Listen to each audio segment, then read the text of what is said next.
the word company to refer to a business or organization. A multinational company, tech company, small company. He works for a multinational company with offices worldwide. And she recently joined a tech company as a software developer. They founded a small company that specializes in handmade crafts to indicate companionship or presence of people.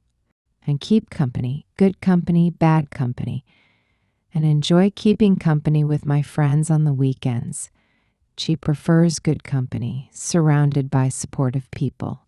He was often in bad company, which led to poor decisions, to refer to an event or gathering organized by a company. And company party, company event, company meeting.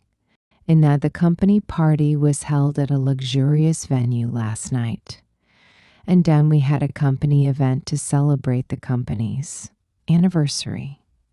A company meeting will discuss the future direction of the business to indicate a group or set of individuals with a shared purpose. And company of friends, company of volunteers, company of actors, and she traveled with a company of friends to explore Europe. And the company of volunteers helped clean up the park. The play featured a company of actors who performed each night to describe the status or influence of a company. And leading company, successful company, innovative company. She works at a leading company in the pharmaceutical industry. It's a successful company that has been growing steadily for years. He admired the innovative company for its commitment to sustainability.